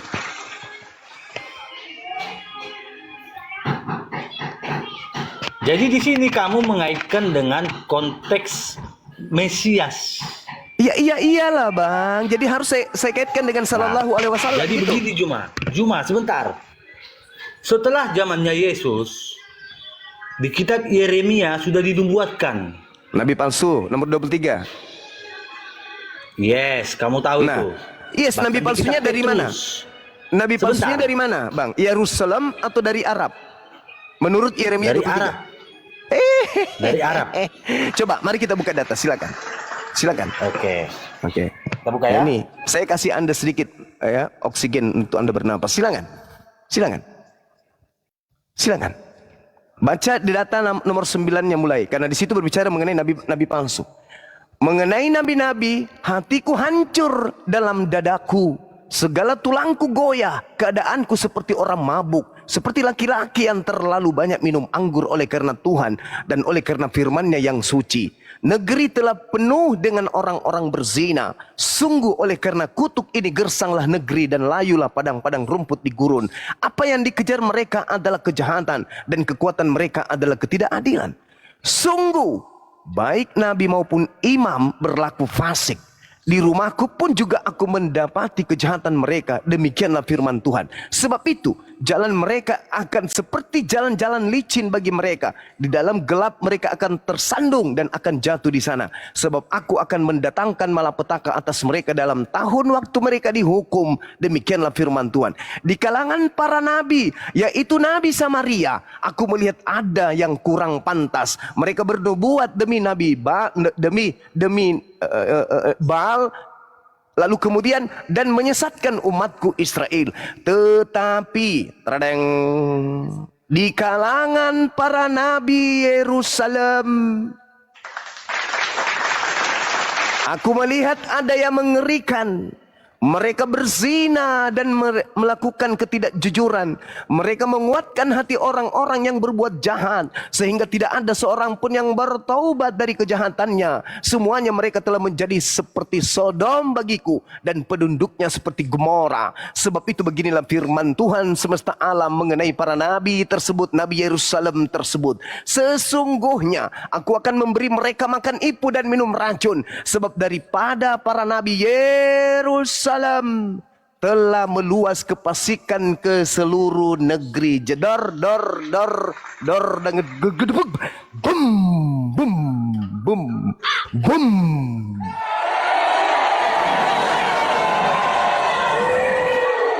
Paulus dari mana, Bang? Lukas. Kitab Anda berasal dari mana, Bang? Ya, silakan. Silakan Anda jadikan Yerusalem berubah menjadi Arab. Kita terangkan di sini. Ya, silakan.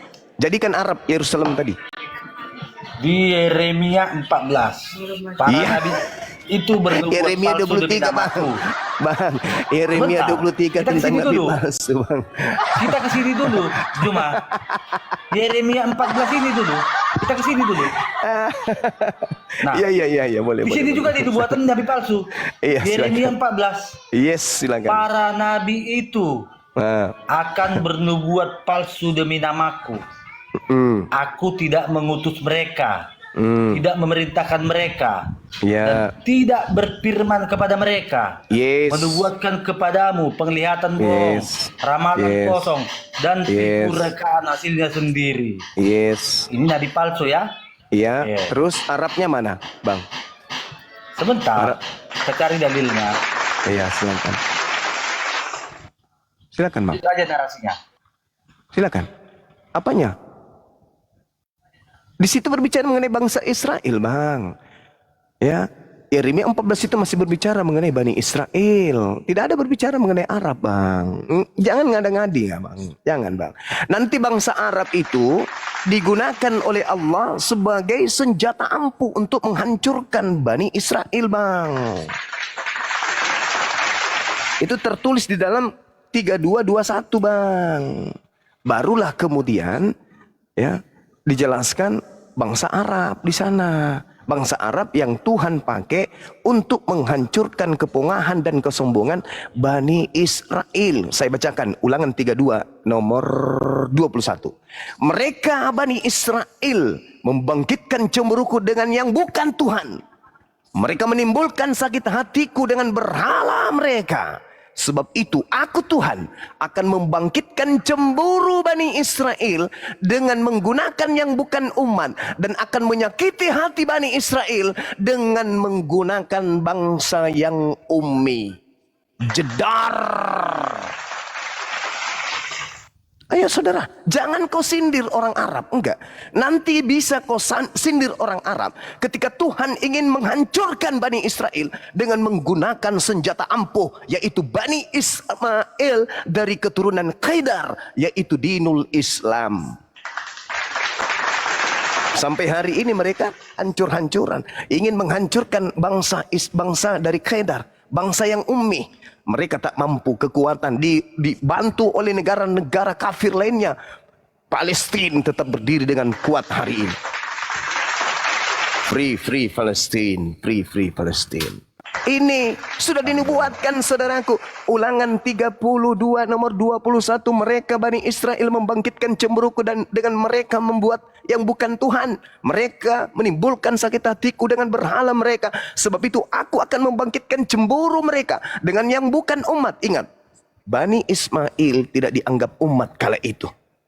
Dan aku akan menyakiti hati mereka dengan menggunakan bangsa yang ummi, bangsa yang jahil, bangsa yang bodoh. Siapa bangsa yang ummi, siapa bangsa bodoh di kalangan keturunan di kalangan kemudian Bani Abraham? Bani Ismail. Dikatakan bangsa yang ummi. Itu kawan. Oke. Saya rasa cukup ya. Saudaraku, terima kasih Anda sudah berdiskusi dengan baik. Loh, gini, Juma, saya tanya. Oh, masih mau? Ya, silakan. Mengenai tadi kamu nyinggung Ismail, apa hubungannya Arab dengan Ismail? Hei, kawan. Tolong jelaskan. Oke, baik. Ketika saudara membaca sebuah dalil di dalam pemahaman kemudian orang Arab, Baginda Rasulullah Muhammad SAW menegaskan ada dua kelompok manusia di atas muka bumi ini yang kemudian memegang teguh silsilah, yaitu bangsa Arab dan bangsa Yahudi. Makanya kami heran ketika kemudian Paulus mengaku dia adalah orang Yahudi, tapi silsilahnya nggak jelas. Kalau Baginda Rasulullah Muhammad SAW sebagai orang Arab, dia adalah orang yang memegang teguh silsilah, sama seperti Yahudi. Makanya ketika mereka menyebut nama mereka selalu menyebut bin. Baginda Rasulullah Muhammad SAW dikatakan begini, Nabi Muhammad bin Abdullah bin Abdul Muttalib bin Hashim bin Abdul Manaf bin Gusam bin Kilab bin Murrah bin Ka'am bin ini Lu'ay tertulis di mana Juma yang kamu sebutkan ini Juma? Bin Ilyas Sabar bin Mudar bin Nisar bin Mad bin Atnan bin Adam bin Humaisa bin Salaman bin Iwad bin Bus bin Kuwa, kemudian bin Awam bin Nashid bin Hiza bin Buddha, kemudian bin Yadaf bin Tabiq bin Jahim bin Nasih bin Maki bin It bin Ibgar bin Ubaid bin Abdi'ah bin Hamdan bin Sunbun bin Yasribi bin Yahsan bin Yalhan bin Arawi bin It bin Dishan bin Aishar bin Afnan bin Asham bin Misqas bin Nathit bin Sarih bin Sumay bin Missi bin Uda bin Uram bin Qaidar bin Ishmael bin Ibrahim alaihi salam. Anda bertanya, itu tertulis di mana? Di dalam sebuah kitab yang bernama Sirah Nabawiyah, silsilah silsilah Nabi Muhammad. Kalau Sirah Nabawiyah itu karangan itu Juma. Itu yang tahu tentang silsilah seseorang itu siapa, Bang? Tapi kalau Bang, yang tahu tentang silsilah seseorang itu siapa, Bang? Saudara, yang tahu tentang silsilah seseorang itu siapa, Bang? Yang tahu silsilah seseorang itu ya yang memiliki garis keturunan itu. Nah, betul sekali. Masya Allah. Apa hubungannya Arab dengan Ismail? Loh, Ismail itu Ismail. Allahu Akbar. Ismail itu punya ibunya adalah orang Mesir. Betul. Bukan orang Arab. Betul sekali. Tetapi Ismail kemudian menikah ketika dia di Paran dengan wanita Mesir. Keturunannya, anak pertamanya kemudian bernama Nebayot. Anak keduanya bernama Qaidar. dari Kedar inilah turun sampai kepada baginda Rasul Muhammad sallallahu alaihi wasallam. Nah, sekarang kalau saya bertanya kepada saudara, Nabi yang didatangi sosok bernama Yesus Kristus itu silsilahnya ke Yahudi mana? Paulus itu bukan nabi Juma. Baca Kisah Para Rasul Tapi 1 nomor 13. itu rasul. Bukan nabi seperti Nabi Israel. Baca Kisah Para Rasul 13 nomor 1. Paulus di situ disebut nabi, kawan. Dan kalau Anda mengatakan dia bukan nabi, lalu dari mana dia mendapatkan 13 buku itu? Kalau dia bukan nabi, ayo. Bukankah di dalam Itu adalah tulisannya yang diwahyui Roh Kudus. Berarti dia nabi, Katanya bukan nabi. Bagaimana dong? Kalau nabi dalam Israel adalah orang yang diurapi. Oh, salah. Anda Bukan baca Paulus. bilangan 12. Sabar. Anda baca bilangan 12 nomor 6. Lalu berfirmanlah Tuhan, dengarkanlah firmanku ini. Jika di antara kamu ada seorang nabi, maka aku Tuhan menyatakan diriku kepadanya dalam penglihatan. Aku berbicara dengan dia dalam mimpi. Sekarang bagi Anda, Yesus itu Tuhan atau bukan? Yesus itu Tuhan. Oke. Paulus menerima pernyataan dari mana? Dari Yesus. Nah, berarti Paulus itu nabinya Yesus berdasarkan bilangan 12 nomor 6. Dengarkan. Lalu berfirmanlah. Nah, oke. Anggaplah sabar. Anggaplah di sini Yesus. Lalu berfirmanlah Yesus, dengarlah firmanku ini. Jika di antara kamu ada seorang nabi, maka aku Yesus menyatakan diriku kepadanya. Jika di antaramu ada seorang nabi, maka aku Yesus akan menyatakan diriku kepadanya. Paulus mengatakan aku menerima Injil dari pernyataan Yesus. Berarti Paulus ini adalah nabi. Nabi dari Tuhan Anda yang bernama Yesus Kristus itu. Makanya Yesus mengatakan di dalam Matius 24 nomor 24, sebab Kristus palsu dan nabi-nabi palsu akan datang dan melakukan mukjizat banyak untuk menyesatkan banyak orang dan orang pilihan juga. Jadi kalau Anda mengatakan Yesus itu bukan nabi, wow, bahaya ini. Anda bertentangan dengan kaidah kenabian di dalam kitabnya orang Yahudi. Dan kalau Anda mengatakan Yesus itu Tuhan, berarti kaidahnya jelas. Tuhan Anda yang bernama Yesus mengutus nabinya bernama Paulus berdasarkan bilangan 12 nomor 6. Anda tidak akan pernah bisa lari kemana-mana. Kalau Paulus bukan nabi, berarti dia pengarang ulung. Karena hanya nabi lah yang mampu kemudian menorehkan tulisan-tulisan yang dituliskan dari asas pewahyuan dari Tuhannya. Sebagai nabi dia menerima wahyu. Berarti Paulus ini adalah nabi yang menerima wahyu dari Tuhanmu yang bernama Yesus. Sekarang, apakah dia nabi asli? Apakah yang diterimanya dari Tuhan asli? Ternyata dua-duanya palsu. Kristus palsu dan nabi palsu akan melakukan banyak mujizat sekiranya mungkin menyesatkan orang-orang pilihan juga. Jedar. Saya kira cukup, saudara. Saya harus ibadah. Jadi di sini kita harus menjelaskan konsep tentang Iman.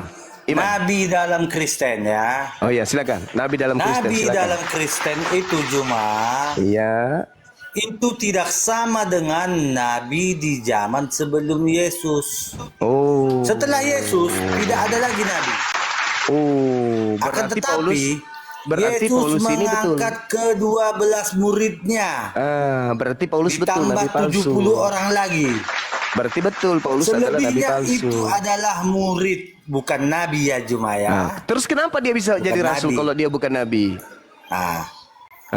Nabi itu adalah orang yang diurapi. Lah. Kalau Paulus adalah orang yang diajari dan dididik Roh Kudus. Aduh. Jadi pemahaman kamu tentang Aduh. kenabian Kristen sama dengan pemahaman saya tentang surah Maryam 71 dan Al-Ahqaf ayat 6. Sekarang Di mana 100% umat Islam masuk neraka. Sabar. Muhammad pun tidak mengetahui tentang nasibnya di akhir zaman. Itu sudah saya jelaskan tadi. Inilah Jangan konsep memperbodoh keimanan diri. kita.